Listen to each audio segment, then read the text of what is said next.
Bueno, buenos días. Empezamos tema nuevo que es el tema del enlace químico. Os dejo unos apuntes que he hecho también que os sirvan como resumen y que os ayude un poco para el estudio del tema. ¿Vale? Os he puesto aquí el índice y hoy vamos a ver una introducción al enlace químico y el enlace iónico. Pero antes de nada os quería hacer una aclaración respecto al ejercicio 2 de la tarea que os decía si el radio del anión cloruro es mayor o menor que el del cloro neutro. A ver, es verdad que cuando avanzamos a la derecha en un periodo, lo que ocurre es una ligera disminución del radio atómico. ¿Por qué? Porque si yo incorporo, es decir, si paso del cloro al argón, ¿vale? Lo que hago es aumentar en una unidad el número atómico. Por tanto, pasaría de 17 a 18. Eso implica que pongo un protón más en el núcleo y un electrón más en un orbital atómico. ¿Qué ocurre? Que aunque la incorporación de un electrón implicaría un aumento del radio, este aumento de radio se compensa con la atracción nuclear que experimenta este nuevo electrón por el nuevo protón que hemos puesto en el núcleo. Por lo tanto, digamos que puede más la atracción nuclear que el aumento de radio al incorporar un nuevo electrón, porque el apantallamiento no es tan efectivo como la carga o la atracción nuclear. Por tanto, aumenta ligeramente la carga nuclear efectiva y por tanto, aunque habría que esperar un aumento de radio, por la atracción con este protón que hemos puesto de más, hace que el radio disminuya ligeramente. Pero ¿qué ocurre? ¿Vale? Al poner en el cloro, si yo tengo el átomo de cloro y lo que hace el cloro es ganar un electrón, cuidado, no estoy avanzando hacia la derecha realmente porque no estoy poniendo un protón más en el núcleo. Es decir, el número atómico del cloro como anión sigue siendo 17. No estoy poniendo ningún protón más, pero estoy añadiendo un electrón más a la corteza. Por lo tanto, al añadir un electrón más, pero no poner un protón que compense ese aumento de radio, claro, ¿qué ocurre? Que solamente será el efecto de aumento del electrón en un orbital. Como hay electrones de la misma carga, esto lleva a una cierta repulsión, una mayor repulsión electrostática y hace que el anión aumente de radio, ¿vale? Espero que haya quedado aclarado esto. Bueno, pues ahora ya empezamos tema nuevo. Y vamos a empezar por una introducción, ¿vale? Voy a seguir un poquito los apuntes que tenéis aquí. Los intento poner lo más esquemático y resumido posible, ¿vale? Para que os resulte más fácil estudiar. Entonces, bueno, simplemente saber que ya sabéis que un enlace químico es una unión que existe entre dos átomos, ¿vale? Que forman una nueva sustancia. Por ejemplo, si yo tengo por separado el átomo de litio y por separado el átomo de flúor, estos pueden establecer una unión entre ellos, ¿vale? Una interacción que se denomina enlace químico, ¿vale? Obviamente las propiedades físicas y químicas de las sustancias van a depender de la estructura que tengan y por supuesto de la naturaleza del enlace. No es lo mismo la propiedad de una sustancia que tiene enlace iónico de una covalente, que esto lo veremos más adelante, ¿vale? Vamos a ver tres tipos de enlaces entre los átomos: el enlace iónico, covalente y metálico. Hoy vamos a estudiar el enlace iónico. Bien, y también en este tema vamos a estudiar lo que son las fuerzas intermoleculares. Por ejemplo, si yo tengo moléculas de agua, ¿vale? Entre el átomo de oxígeno y el átomo de hidrógeno se establece un enlace químico, pero luego entre estas moléculas de agua van a establecerse otras interacciones entre moléculas que son las fuerzas intermoleculares, que lo veremos en el último capítulo del tema. Bien. Pues vamos a empezar a describir el enlace iónico. ¿Vale? Os he puesto aquí la teoría y luego os explico un ejemplo para que lo entendáis. Dice, un compuesto iónico se forma cuando hay una transferencia de electrones entre átomos. Por tanto, es decir, un átomo le va a transferir electrones a otros a otro átomo que los va a captar. Por lo tanto, va a dar lugar a la formación de iones. Obviamente, un caso va a formarse ion positivo, catión, y en el otro caso se va a formar un ion negativo o un anión. ¿Vale? ¿Cuándo se da este tipo de enlace? Pues se da entre átomos que presentan una gran diferencia en sus valores de electronegatividad. Acordaos, la electronegatividad, los átomos más electronegativos se colocan en esta parte de la tabla y los menos electronegativos en esta parte. Por lo tanto, cuando yo combine un átomo de esta parte de la tabla con un átomo de esta parte de la tabla muy electronegativo con uno poco electronegativo, se va a formar un enlace iónico. ¿Qué va a ocurrir? Que los electrones se transfieren de un elemento metálico a un elemento no metálico. El metal es poco electronegativo y los elementos no metálicos que están colocados aquí en la tabla van a aceptar esos electrones. Por tanto, va a dar lugar a iones positivos e iones negativos respectivamente. ¿Vale? Por lo tanto, ¿cuál puede ser un truco bueno para identificar que se forma un enlace iónico? Primero, ver que los átomos que se combinan, uno es muy electronegativo, está en esta región de la tabla periódica, y el otro es poco electronegativo, está en esta región de la tabla periódica. Pero lo más fácil es mirar sus configuraciones electrónicas, porque vamos a ver que los electrones van a perder o ganar electrones hasta alcanzar la estructura de tipo gas noble. Es decir, si hay un átomo que tiene que perder electrones para adquirir configuración de gas noble y el otro los tiene que ganar, muy bien, uno los pierde y el otro los gana, y por tanto va a dar lugar a un enlace iónico. Os pongo un ejemplo. El cloruro de sodio, ya vemos que el cloro está localizado por esta parte de la tabla, el sodio está localizado por esta parte de la tabla. Vemos que están ubicados en posiciones muy diferentes, por tanto poseen valores de electronegatividad muy diferentes, ¿vale? De hecho, el sodio es un metal y el cloro es un no metal. Entonces, ¿qué va a ocurrir? Que el sodio le va a transferir un electrón al cloro y por tanto se va a formar, si el sodio le transfiere un electrón al cloro, el sodio va a perder un electrón, se va a quedar como un catión positivo, y al captar este electrón del sodio, el cloro, se va a formar un anión y se va a formar el ion cloruro, un anión. Por tanto, como se van a formar iones, lo que se va a establecer es una fuerza electrostática entre el catión y el anión. Por tanto, esto es lo que da lugar a un enlace iónico. Es decir, en un enlace iónico una sustancia pierde un electrón o dos, ¿vale? Los que sean, y en la otra sustancia los capta, un electrón o varios. Por tanto, cuando hay sustancias iónicas que se forman, se establece un enlace iónico. Desde un punto de vista de las configuraciones electrónicas es muy fácil entenderlo. Fijaos, el sodio, yo pongo su configuración electrónica.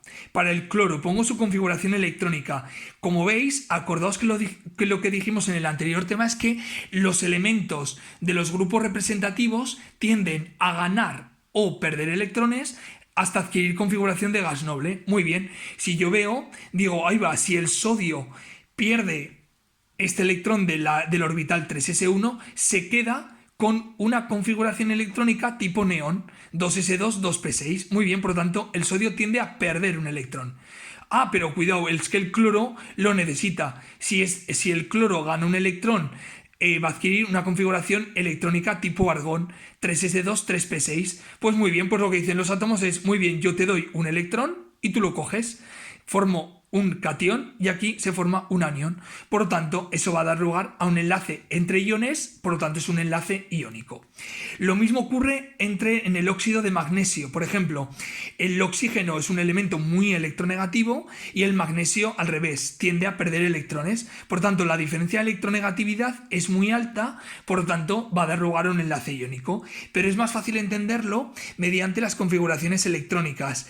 El magnesio, ¿vale?, con número atómico 12, tiene una configuración electrónica 1s2, 2s2, 2p6, 3s2. El oxígeno con número atómico 8 tiene 1s2, 2s2, 2p4. Por lo tanto, dice, mira, si yo pierdo dos electrones, me quedo con configuración electrónica de gas noble. Muy bien, los tengo que perder. Muy bien, si este que los pierde se los da al oxígeno, ¿vale?, los capta el oxígeno, se quedaría con configuración 2s2, 2p6.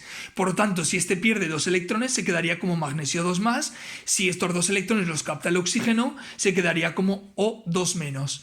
Como se forman iones, al haber transferencia de electrones de un átomo al otro, lo que se establece es una interacción electrostática y por tanto formarán un enlace iónico. ¿Vale? Ejemplos: fluoruro de litio, fluoruro de sodio, cloruro de cesio, fluoruro de calcio, óxido de calcio, etc. ¿Vale? En todos los casos se cumple el mismo criterio que os he explicado antes. Vale, no vamos a ver el tema de redes cristalinas, ¿vale? Pero, bueno, simplemente que sepáis que los iones, cuando forman un compuesto iónico, se ordenan de un modo regular en el espacio, dando lugar a lo que se llaman empaquetamientos cristalinos, en los que cada ion se rodea del mayor número de iones de carga opuesta.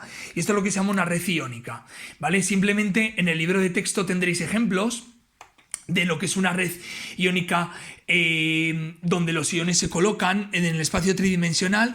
Y os voy a enseñar aquí una imagen de varios ejemplos de redes, ¿vale? Aquí tenemos una estructura de cloruro de sodio donde se van colocando, ¿veis? Los iones en un empaquetamiento tridimensional, ¿sí? Ahí, por ejemplo, tendríamos los átomos de sodio y lo que hacen es rodearse de átomos de cloro, obviamente porque son de carga opuesta y por tanto van a sufrir mayores atracciones entre ellos, ¿vale? Va a dar lugar a un cristal más estable, pero se pueden formar estructuras de diferentes maneras, ¿vale? Esto es lo que se llama una red centrada en la cara, porque el átomo está en el centro de la cara. Esta, por ejemplo, es una red diferente, una red iónica diferente que se llama centrada en el cuerpo, ¿vale? Porque el átomo, uno de los átomos está colocado en el centro del cubo, ¿vale? Entonces los iones, según el compuesto iónico, puede dar lugar a diferentes empaquetamientos cristalinos, pero como os digo, esto no lo vamos a ver. Y bueno, sí que os quería explicar un concepto que es el concepto de energía de red o energía reticular, ¿vale? Que es muy sencillo. Esto nos da una idea de la estabilidad del compuesto iónico, ¿vale? Esta se define como la cantidad de energía que se desprende cuando se forma un mol de compuesto iónico sólido a partir de los correspondientes iones en estado gaseoso. Por ejemplo, para el cloruro de sodio, el proceso de energía de red sería el que se ve representado aquí. El ion sodio más en estado gaseoso con el ion cloruro en estado gaseoso forma un mol de compuesto sólido de cloruro de sodio. La energía que se desprende en este proceso se denomina energía de red. Cuanto mayor sea la energía desprendida en este proceso, significa que el compuesto es más estable. ¿Por qué? Porque haría falta mayor energía para romper estas interacciones electrostáticas. Esta energía de red se puede estimar aplicando la ley de Hess utilizando un método que se llama el de Born-Haber. Me vais a permitir que no lo explique esto, está dentro de los contenidos, pero en la EBAU no suelen preguntarlo. Le podéis echar un vistazo si queréis como curiosidad, ¿vale? Pero aplicando la ley de Hess que lo vimos en termoquímica, podemos calcular la energía de red de un determinado compuesto iónico. Bien, ¿de qué depende esta energía de red? Va a depender de dos factores, del tamaño de los iones y de su carga, ¿vale? La energía de red en valor absoluto, ¿vale? Es mayor cuanto menor es el radio de los iones y cuanto mayor es la carga de los iones. Es decir, si los iones tienen mayor carga, la atracción electrostática entre ellos va a ser mayor y por tanto la estabilidad del compuesto iónico va a ser mayor. Con el tamaño pasa lo mismo. Cuanto más pequeños sean los iones, ¿vale? La carga se va a concentrar más en un menor tamaño, por lo tanto la atracción o la fuerza electrostática entre los iones va a ser mayor y por tanto también el compuesto iónico sería más estable. Os he puesto aquí, por ejemplo, si comparamos la energía de red del fluoruro de litio y del fluoruro de cesio, como el litio es más pequeño, la energía de red va a ser mayor de este compuesto y por tanto este compuesto va a ser más estable que este. Esto implicará, por ejemplo, que el punto de fusión de este compuesto sea mayor, porque hará falta más energía para romper esas interacciones electrostáticas. Lo mismo, si yo comparo el óxido de magnesio con el cloruro de sodio, aquí los iones tienen carga -1, 1, aquí -2, 2. Por lo tanto, la atracción electrostática aquí va a ser mayor y por lo tanto la energía de red de este compuesto es mayor, ¿vale? Y por último, explicaros cuáles son las propiedades de los compuestos iónicos, ¿vale?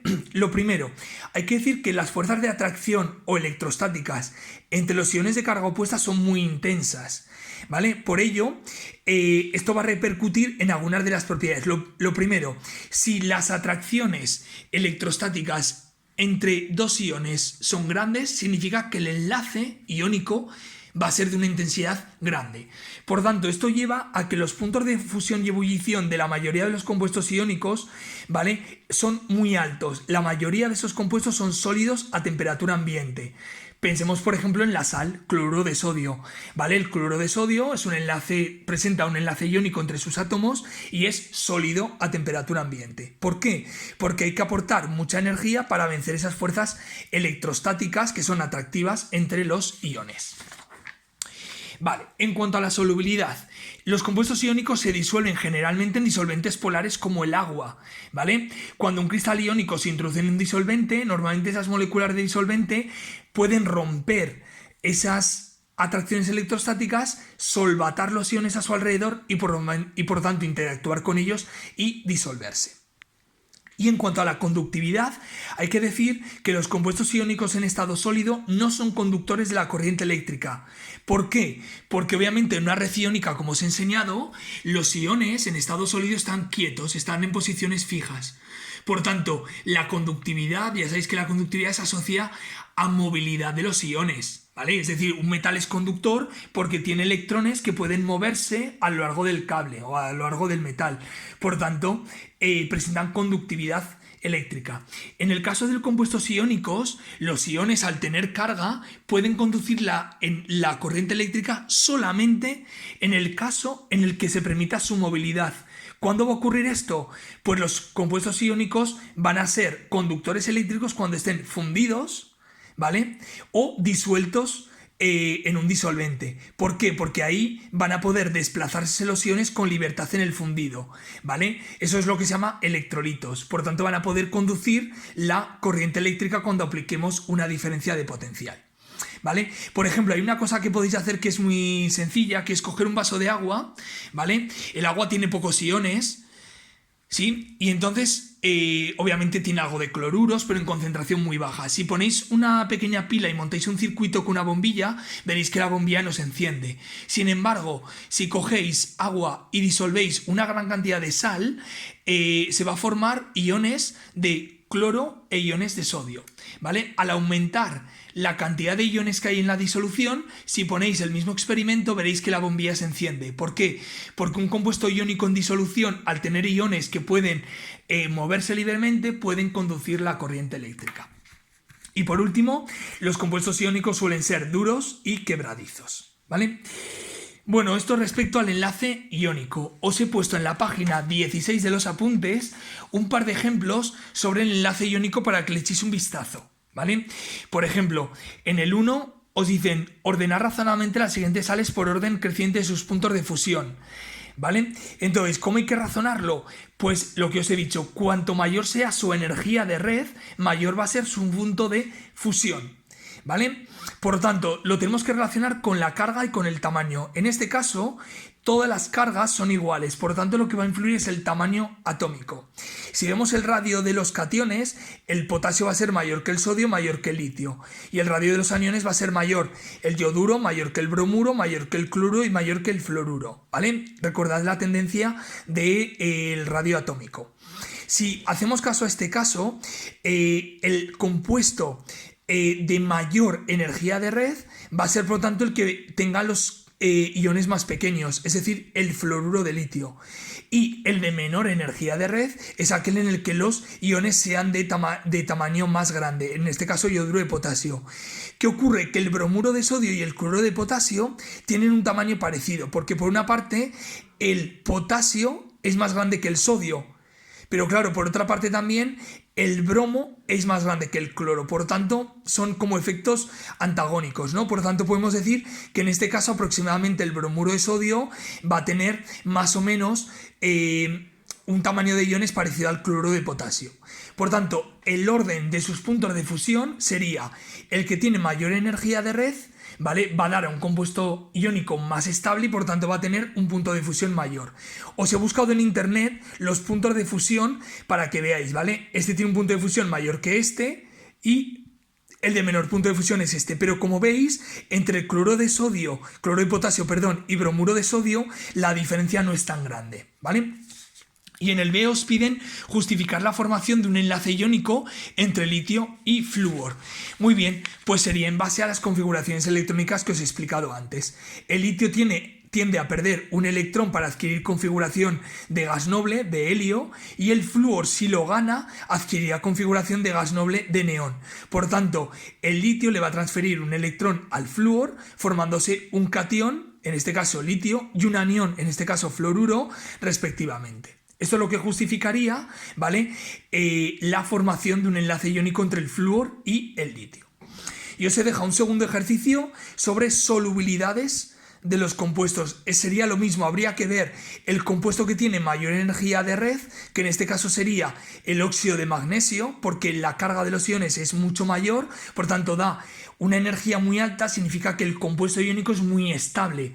Por tanto, si es muy estable, costará más romper esas atracciones electrostáticas entre los iones para que se disuelva en agua. Por lo tanto, por eso presenta una solubilidad menor.